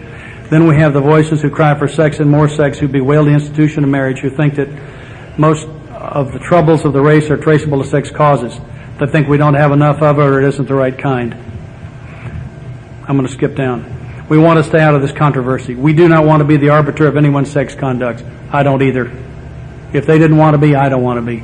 And the only time I feel good pointing at it with a man that I sponsor is if I think he's betting his sobriety on it. I've had the occasion this year of doing that in extremely direct terms, and I think he narrowly missed a real bad one. It says we all have sex problems. We'd hardly be human if we didn't. What can we do about them? Here are the directions. It says we reviewed our own conduct over the years past. That's interesting. Our own conduct. I'm not reviewing anybody else's. Where had we been? Selfish, dishonest, or inconsiderate? Whom had we hurt? What I like to do on that one, and I do this, I hope with a great deal of humility, is I like to take the second one first, because this will lay out pretty easily in a column inventory if you'll start out with whom had we hurt as a column. And the second one being, where had we been selfish, dishonest, or inconsiderate? The third column being, did we unjustifiably arouse jealousy, suspicion, or bitterness? And then the fourth column said, where were we at fault? What should we have done instead? My fourth column is very simple. Generally it says, I should have left her alone, or it says, I should have told her the truth. It's short. Because this is not a course in self-flagellation. We're not here to beat me up over the things that I've done wrong. It tells me in the next paragraph, well, let me go before that. It says we got this all down on paper and looked at it. So we're going to put this all on paper so we can look at it and observe. We're making the list so we can make the observations. What are we trying to accomplish? This is what it says here. It says, in this way, we tried to shape a sane and sound ideal for our future sex life. So that's what we're trying to do with this. Not beat me up, but figure out what I'm supposed to do from here. I like to ask the men that I sponsor to write a paragraph, which is less than a third of a page, on what they believe their sex ideal should be. It's done prayerfully. It says down here, we subjected each relation to this test. Was it selfish or not? It's back to self. The thread runs all through it. Here's a prayer. We ask God to mold our ideals and help us to live up to them. So I ask him to pray that prayer, sit down and write a paragraph as to what you believe your sex ideal is. What would God have you do in the sex arena? And I tell them that you don't have to chase the what-ifs. Right? If you are currently married, then write it down. You don't have to figure out what it would be if you still loved her, but she was seeing somebody else and you were almost legally separated, but not quite, but the lawyers were talking. Right? We don't need to know that. We're back to a day at a time. Very simply, what is it today? When your situation changes, we'll talk again. I invite them to share that with me if they want to. Some do, some don't. It's none of my business. I'm willing to listen to it. I'm not even asking to. I'm just available as a sponsor to it. It says, we remember always that our sex powers were God-given and therefore good, neither to be used lightly or selfishly, nor to be despised or loathed. Whatever our ideal turns out to be, we must be willing to grow toward it. We must be willing to make amends. Here we go again with the amends. Just like the 8th step. It isn't that hard. Trust me. It's not that hard. Some of them don't even remember you. They don't. Isn't that terrible? That's the worst part of it, I think. Make amends where we've done harm. We treat sex as we would any other problem. And here we go again into the prayerful things. This time it's meditation. In meditation, we ask God what we should do about each specific matter. The right answer will come if we want it. So I sit quietly in the Master's presence with a question. And I listen for the answer. And it comes. And I bounce it off my sponsor to make sure. Suppose we fall short. Does this mean we're going to get drunk? Some people tell us so, but it's only a half-truth. It depends on us and our motives. If we are sorry for what we have done and have the honest desire to let God take us to better things, we believe we will be forgiven and will have learned our lesson. If we are not sorry and our conduct continues to harm others, we are quite sure to drink. We are not theorizing. These are facts out of our experience. I can sign that too. That's true. I've seen that. To sum up about sex, we earnestly pray. Here we are praying again. My sponsor says, and it came as a big surprise to me, that God knows all about sex. As a matter of fact, he thinks God may have invented it. It's That's right. It says we earnestly pray for the right ideal, for guidance in each questionable situation. That's interesting. I only need the guidance in the questionable situations. Generally, I know what to do. More specifically, I know what not to do. For sanity and for the strength to do the right thing. And I just love this. It says, if sex is very troublesome, we throw ourselves the harder into helping others. I watched this guy that I'm talking about almost and got him heavily active in helping others, and I don't want to be real specific about that. Got him doing a lot of 12-step work, and the problem went away for him. The problem went away. Because it's just a selfishness. It is very simply a selfishness. It's all it is. It says we think of their needs and work for them. This takes us out of ourselves. It quiets the imperious urge when to yield would mean heartbreak. I have seen that happen. Having trouble with this one? 3 nights a week, take a meeting into a prison. See what happens to you. Get down to central office and start answering the phones. Get early to your home group, make the coffee, set up the chairs, stay late, wash the cups, put the ashtrays away, fold the chairs. Get out there and get it on the road for the newcomer and see what happens. It will go away. I have been astounded to watch what's happened on that. Absolutely astounded. And now we have what pilots call a checklist. It says, if we have been thorough about our personal inventory, well, there's an if. We have written down a lot. Well, if you followed these directions that we have just discovered in this book, you will have written down a lot. It says, we have listed and analyzed our resentments. Okay, I remember where we did that. We covered those directions. It says, we have begun to comprehend their futility and their fatality. We've talked about how futile they were. We've talked about dying from them. I bet there are other people in this room who've seen that. We have commenced to see their terrible destructiveness. Yeah, we looked at that. It says, we have begun to learn tolerance, patience, and goodwill toward all men, even our enemies, for we look on them as sick people. I remember that. We did some prayers and observations about that. We have listed the people we have hurt by our conduct. We did that in the sexual misconduct inventory. We did that in the resentment inventory. And are willing to straighten out the past if we can. Yep, I remember where we saw that. So it seems to me that if we've done those things, then we've been complete.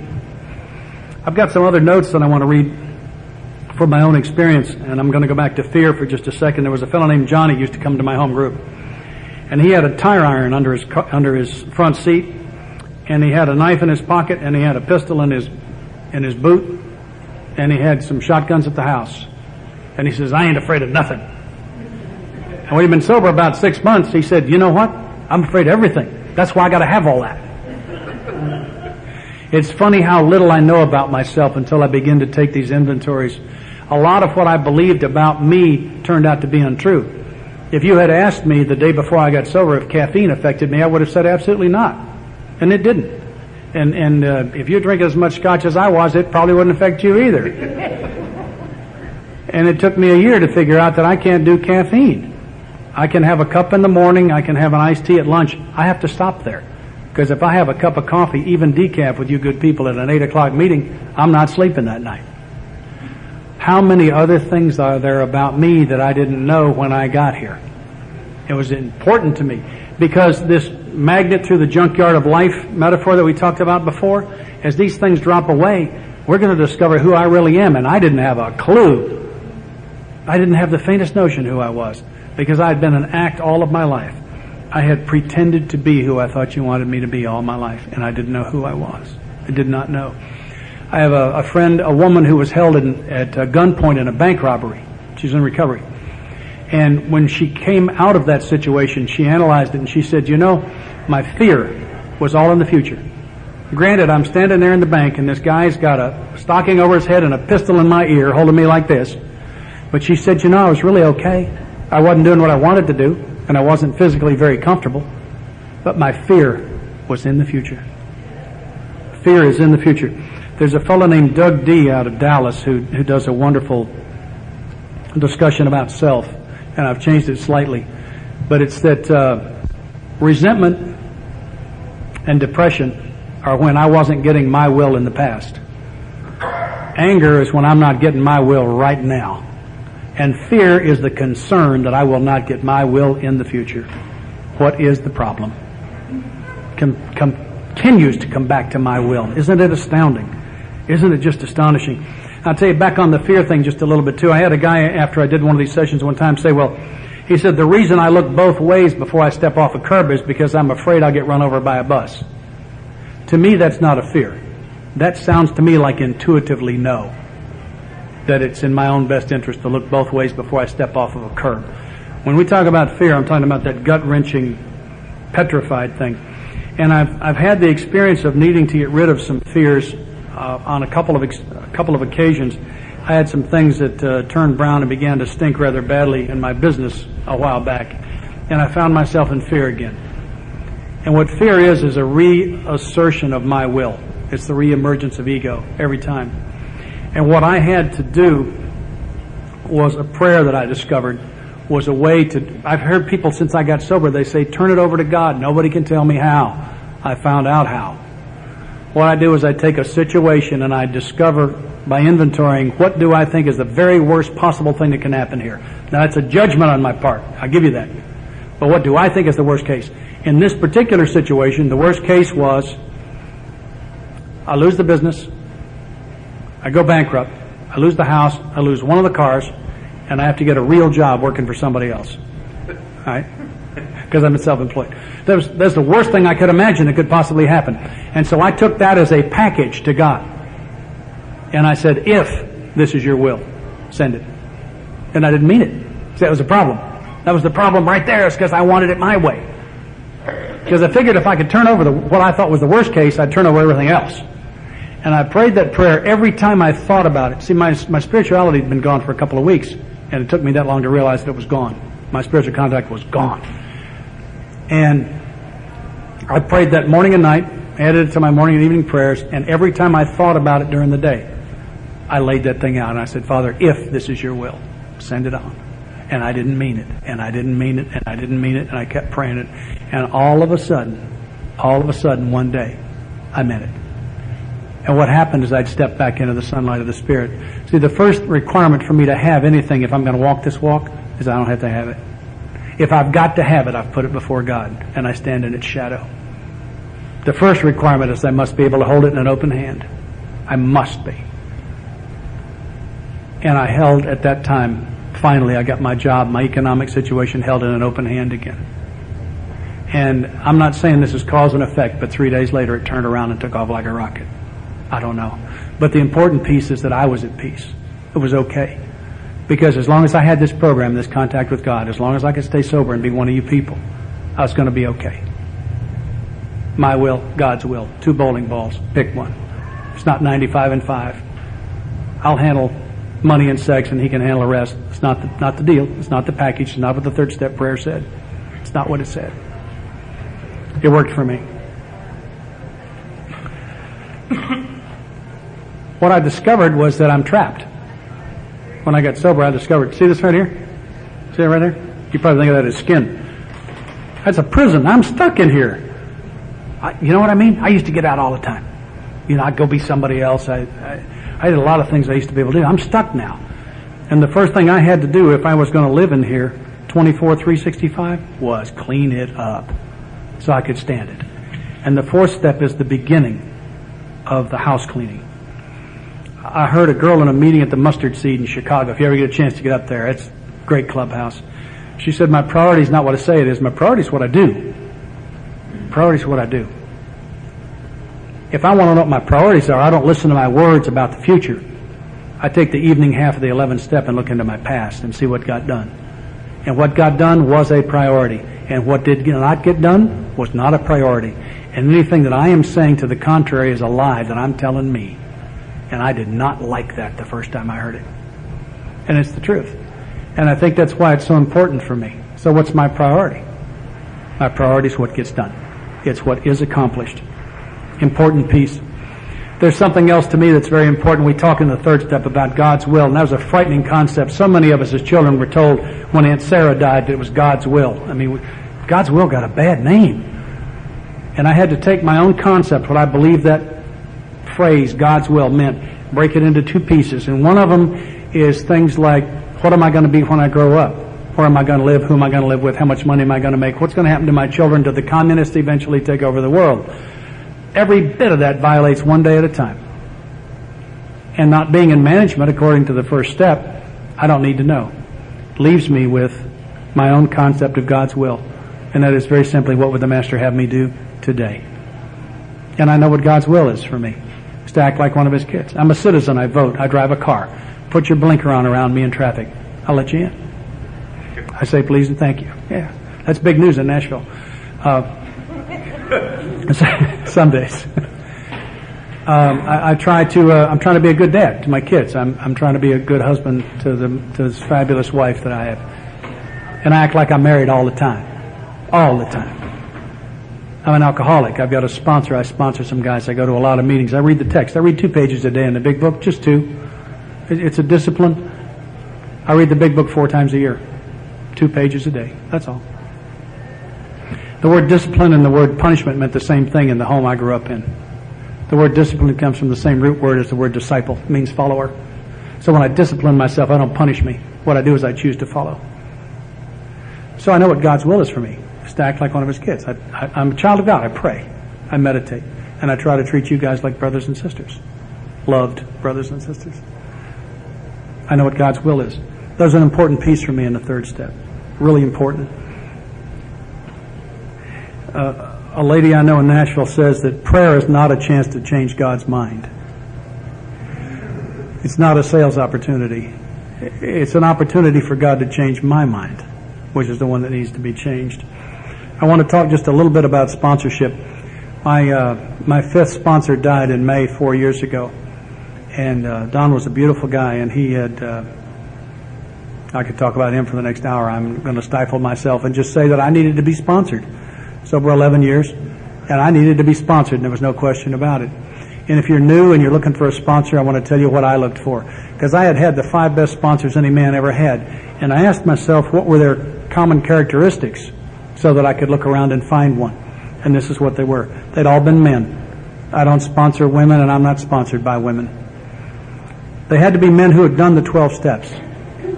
Because the 12 steps are the program. So I need somebody that's in the program who could help me stay in the program. Well, if they haven't, at my home group, they say if you can't anymore give away something you ain't got, then you can come back from somewhere you ain't been.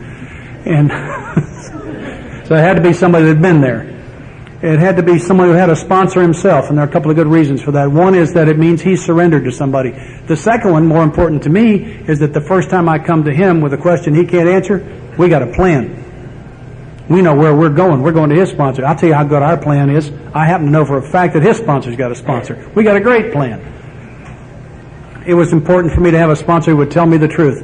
It means it has to be somebody who doesn't need me for a best friend. I need someone who will tell me what I do not want to hear. That's important to me. It has to be someone for me who's active in service work, because I think all the winners are. They're taking meetings into prisons and jails and treatment centers, and they're showing up at the detoxes, and they're secretary of their group, and they're setting up and they're tearing down, they're answering the phone. You know what the service work is. I got to have somebody who's doing that, because I need a winner. That's what I need. And I think maybe the last and probably the most important characteristic is I need a sponsor that laughs a lot. I would not have a sponsor who wasn't having a great time, because my experience has been that the people who do this step work, who get to the 12th step, who have the spiritual awakening, and try to practice these principles in all their affairs, are having a ball. Now, there are moments when that isn't true. But overall, they're having a fantastic time. If you ever get to Nashville, look up Ice Cream Steve. He's my sponsor, and he is a nutcase of the first order, and I know he's going to hear this tape, and he will not be upset when he hears it. He'll think that was funny. You got to see this guy walk into a prison, walk into a cell with 78 convicts, and get in their face. He is not afraid, and he's having a ball. He's nuts. And I want to feel like he looks. I wouldn't have a sponsor that wasn't having a great time. Page 132 in the text. We absolutely insist on enjoying life. My sponsors need to do that. And so I looked around when Don Roy died, and there stood Ice Cream Steve. And here we are 4 years later, and he and I are still sober and just having a fabulous time. If you're new here, do somebody a favor and let them sponsor you. Do somebody a favor and let them sponsor you. I need the men that I sponsor, and the men that they sponsor, they need them. It's a wonderful thing to have the opportunity to see the light come on in somebody's eyes as they do this work. And I thought that I was, when I asked the first guy to sponsor me, I thought I was saying, I'm a dead weight, would you drag me? No, wasn't it. What I was saying was, I think you're on the path. May I walk beside you? We will help each other. And that's been my experience in sponsorship. I believe the easiest men in this fellowship to sponsor are the men who are sponsoring newcomers themselves. Their stuff, see, they'll sit here nodding. Their issues vanish. They absolutely vanish. All of a sudden, a guy who was nuts and it wasn't going well at work and it wasn't going well at home and he had all these problems, he picks up a newcomer, and I only get 2 phone calls from him the next week. One of them is to ask me a question about sponsorship, and the other one is to tell me something absolutely hilarious that rookie is either said or done, right? And that pattern holds from then on. And all of a sudden, his issues have vanished. Do somebody a favor. Let them sponsor you. I think it's really important. I'd like to say again that I do not consider myself to be an expert on this thing, but I am willing to try to field questions about the fourth step or anything else if anybody wants to try it. And otherwise, we're going to call this a ball game. We got a microphone. If you would get on the microphone, are we still taping, Mark? Yeah, we're taping. Yeah, if you'd... Oh, okay. And I will get you to the barbecue on time, I promise it. Go ahead. I got a question. You said you'll write the name down, and then you write 19 words after that. How many times can you write that same name down? Okay, first place is that's not what I said. I said you write the name, you skip 1 line. You write the name, you skip 1 line. You're already going across the page. All right. Make sure you got your full list of names first. Write them once. 19 words. That's it. Because see, first place, if you work across the page, all it does is feed the resentment. You get those feelings inside like you got right now because you're thinking about whatever this is. And the second thing is, if you continue to write about it, it just feeds that. And we're not trying to feed it. We're trying to get it on paper so we can make the observations, do the prayers, and extract it. That's what it's about. 19 words. That's plenty. You can say it. Screwed me in a business deal. Doesn't treat me fairly. Beats on me. Abused me as a child. 19 words. That's my suggestion. Whatever your sponsor says, by the way, I agree with.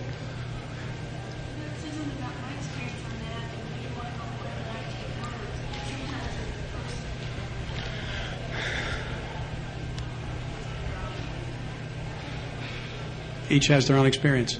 Please go ahead. Hi, my name is Jeff. I'm from Tampa, Florida, the Safe Haven Group.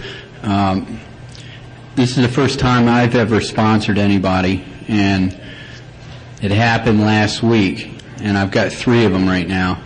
And I left like one open-ended question to these 3 people, and they jumped all over it. I said, hey, if you want to run through the big book, if you just want to go over a few things, just let me know.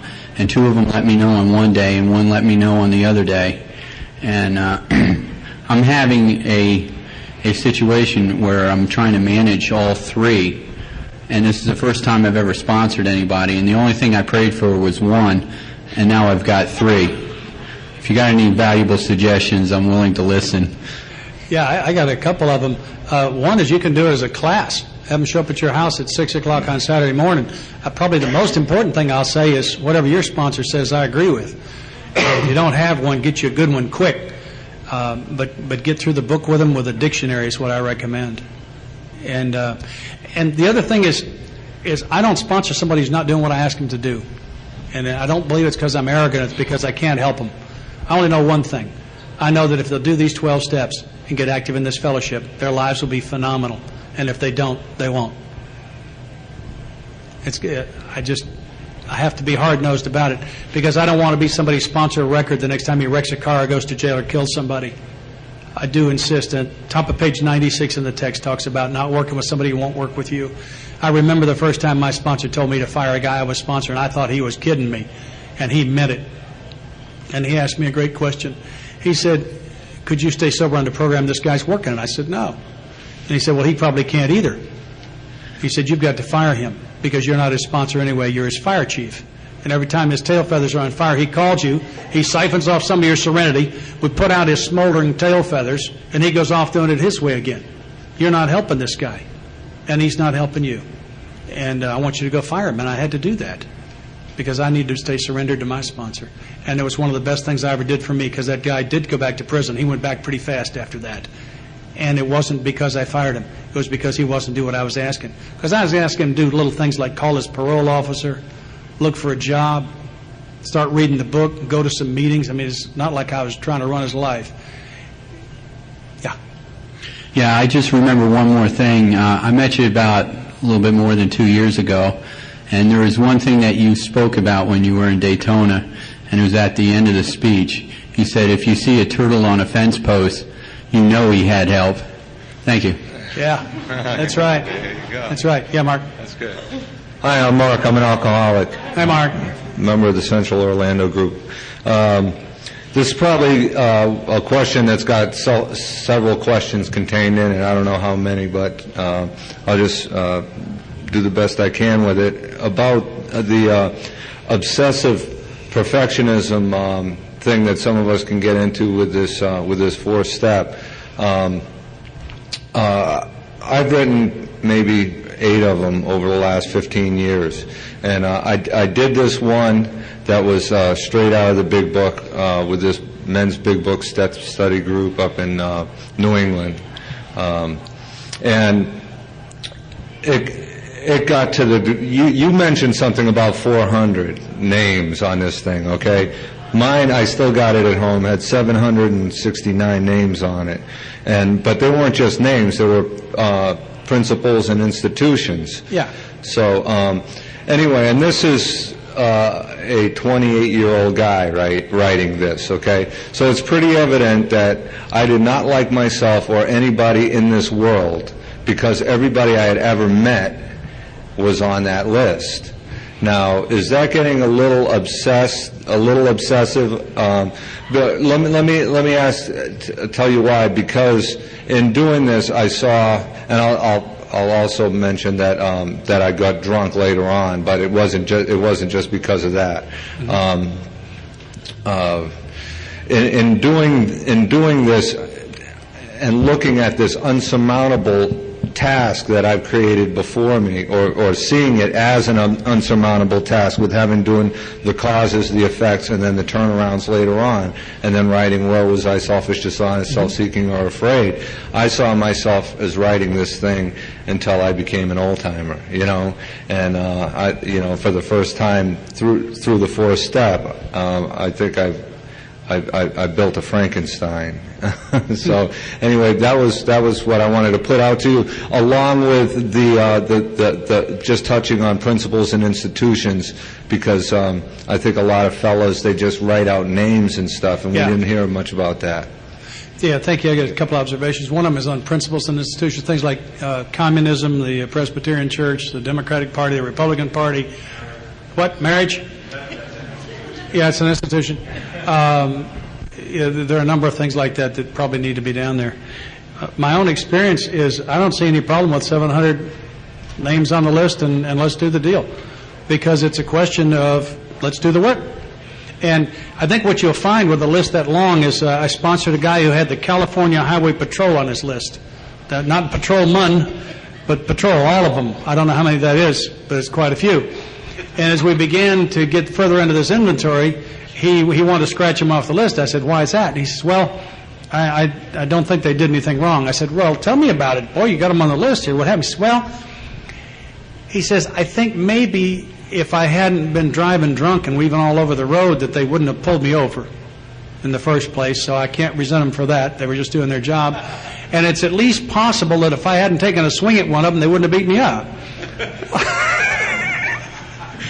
And I said, okay, you can scratch them off. Because what happens is that so many times these resentments are imagined. It's things that happen in my head. And I like to go through the list and have them praying for these people until they're sure that they're clean on them, that these resentments are gone. Scratch them off the list. Because I think probably a large number of yours might have scratched as you got further into the process. But I don't think it matters how long it takes. When you get to that part and start realizing these people are spiritually sick, I watched one guy, and he and I could have quit right there on the resentment inventory, because we were sitting in a restaurant, and I showed it, we were covering this like we covered it tonight, and got to that part about we realized that the people who harmed us were perhaps spiritually sick. And when I said that, I saw him change. It was visible, it was physical, and it was huge. Boom, he was a different guy. You could see it. Something left him. And he still talks about it. And he said all of his resentments left at that point when he realized that they were spiritually sick.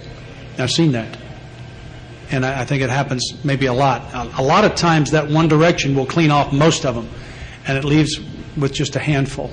It's not that difficult to get rid of them. Hi. Yeah, if you wouldn't mind going to the microphone. Thank you. Hi, my name is Sherry. I'm an alcoholic. Hi, Sherry. Hi. This is my 44th day of sobriety. All right. My home We're group so is, glad you're here.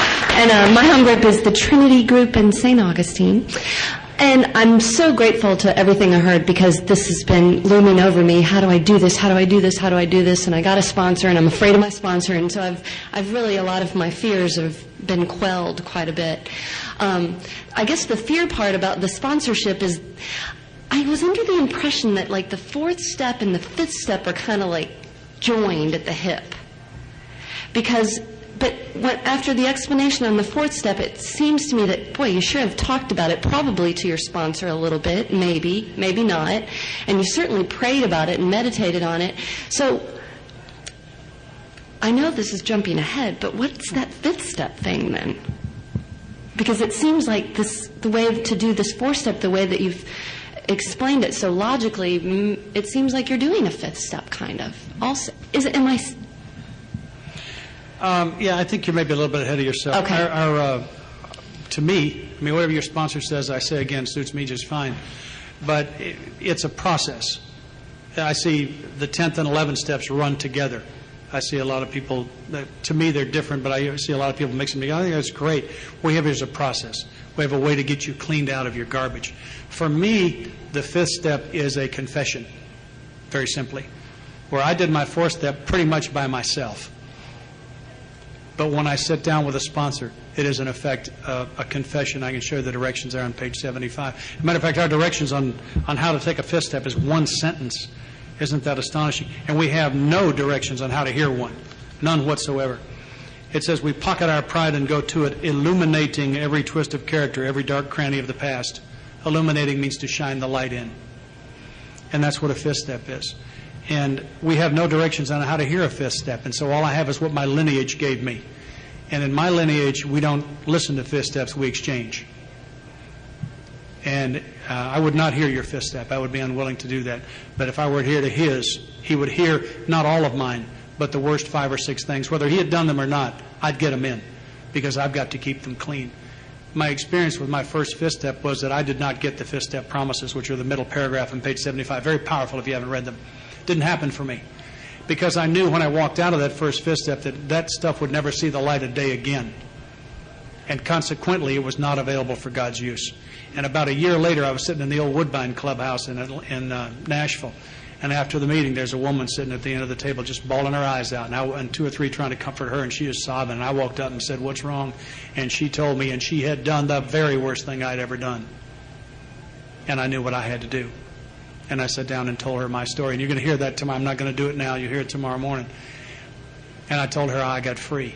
And I walked out of that clubhouse crying, and I hadn't learned to cry yet. I have learned since then. And I walked out of there about 3 feet off the ground. And my own perspective today is that I am 2 things. I'm God's caddy. I carry all of these things from my fifth step. All of these worst parts of my past are available to my God for use any way He wants to use them. I still carry them, but the pain and the weight is gone. I've received His forgiveness. And the thing that keeps them clean is my willingness for Him to use them. And we're going to do that tomorrow. I don't want to, but it's something that I know I have to do because I've seen so many people helped, and that's why I do it. So I have to be available. I'm God's caddy. And the 12th step says I'm trying to carry the message. That makes me an apprenticed messenger. I figure if I was a messenger, I'd be carrying it. And when I hold that attitude, I'm an apprenticed messenger, and I'm a caddy. I do pretty good. That's my job. But you've got a big bite here in front of you, this 4th step. We have thrown a ton at you here. Get with your sponsor and work in little bitty pieces. Sometimes the willingness to do the next step comes from the previous step. Don't look ahead at some of this stuff. If I could tell you about my 1998, I had the privilege of coaching 4 newcomers through the step work. Started with 5, 1 was unwilling. 4, they're all sponsoring people today. I watched the lights come on in so many eyes. And I watched them go through the terrifying 9th step of making amends. I watched a family reunited. I watched miracle upon miracle upon miracle. I heard reports on the phone of guys crying about the fantastic things that happened in the terrifying ninth step. I saw no one hurt by it. It was astonishing. I was wrong about so many things. Thanks. Do you have something else? Thank you. Does anyone else? Sid, are you going to talk to us? Are you walking out? No, my name is Sid, and I'm a member of the Annie Lentz Group in Ormond Beach, Florida. Hi, Sid. Part of my service work is to work with DOC people in a treatment center here in Daytona Beach, the Reality House. And one Sunday afternoon, I was sitting with a client, and we were going over the third step. And I say this because I'm sure other people assume, as I do, that we understand who or what God is. And we were talking about the God thing, and this person said to me, what kind of thing or person is your God? I said, well, I was brought up in Scotland where we were told, you better be good for goodness sake so you'll be outrunning the flames of hell licking at your behind. And I said, in 1952 I came over here, and I said, the American God, I found out, was a loving and forgiving Father. And I've thought that and known that for those 52 years. And all of a sudden, this person said, well, you see, that's my difficulty. It may be okay for you to believe in Father in heaven is a loving and forgiving Father. He said, in my case, my father abused me until I left home at 16. What can I do about that? And I'll listen to you this afternoon, and my answer surely was glib, and I feel ashamed to repeat what I told them. And I said, well, if you die and go to heaven, it won't make any difference anyway. End of story. Thanks. But the point is, we just assume that the other person sees a God or whatever it may be as we see them. And I was wrong. Thank you. Thank you. Yeah, I think it's really important, particularly if someone's been abused in a religion or in some way. I want to make my offer one more time, and I'm going to close. I'll take this. Go ahead. I'm George, an alcoholic. Hi, George. I've had 3 sponsors, and none of them have pushed me to do the steps, or particularly the 4th step. I thoroughly understand 1 through 3. I've studied them a lot. Maybe I'm just looking for one more tip. I don't know. Trying to find a sponsor who I feel comfortable with and who will, take me through the 4th step. I had 5.5 years sober, and then some things happened in my life. I slipped, and I've been slipping since. But I now have 2.5 weeks. Wow. Welcome back. I'm so glad you made it. Thank you. I don't intend to slip again because I'm going to do the work and work the steps. Yeah. I think it's fair to interview a potential sponsor, to ask the question, have you done the steps? Will you coach me through the steps? How did you do a 4th step? What do you do in a 5th step? What do you believe about 9? Tell me about your God. Those are fair questions. All of my life they assigned me teachers. All of my life. They don't do that here. I get to choose my mentors here. Choose well. And I don't need a sponsor I can relate to. I never needed that. I need a sponsor I will obey. And I will only obey one that's having a great time, that is carrying the message. And I think if you'll take a look at what I talked about, a guy who's done the steps, who has a sponsor, who will tell you the truth, who's active in service, and who laughs a lot, you'll probably find the guy you're looking for. You may not like him. Don't need to like him. I just need one I'll obey. And I got one. And I am so blessed. But the light's on. The lights are on. And the people who've done this step work has been my experience. I'd like to say something else, and I'll probably say it tomorrow. Thank you. And that's it. In my tenure, I have not yet seen anyone in and out of the program. I ain't seen it yet. I've heard it, but on close inspection, I haven't seen it. In and out of the fellowship, you betcha. I've seen train loads. I have not seen anyone do these 12 steps, take the 12 steps, whatever you want to call it, the action verb, and stay active in this fellowship and drink. Have you seen it, Sid? Murphy? I haven't seen it. Don't expect to. This program doesn't fail. we fail to do it.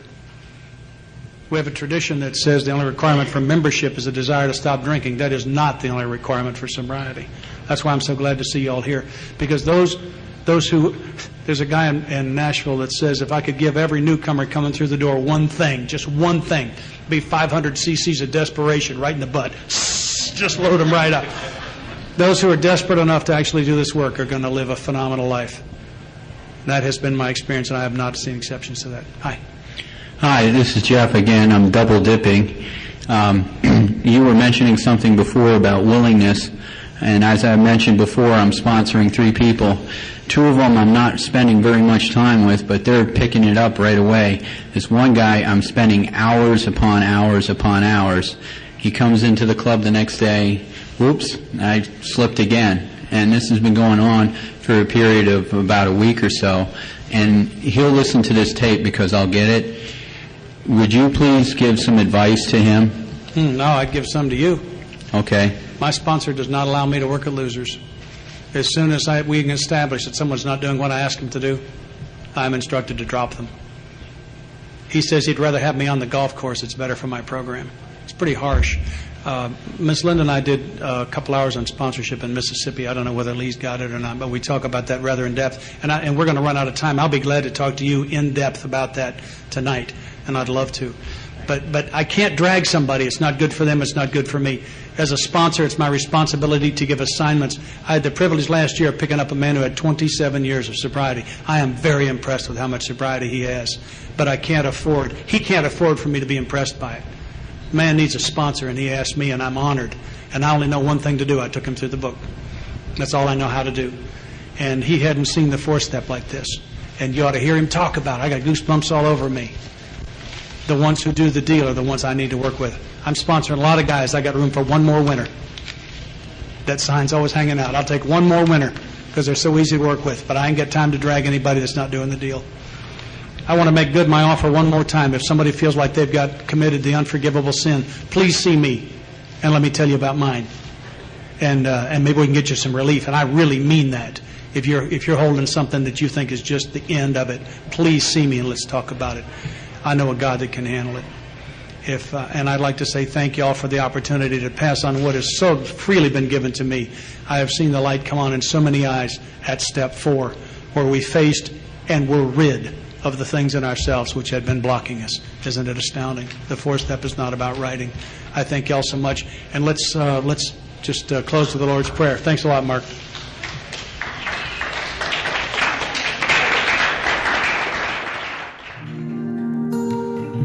Thank you for listening to Sober Sunrise. If you enjoyed today's episode, please give it a thumbs up as it will help share the message. Until next time, have a great day.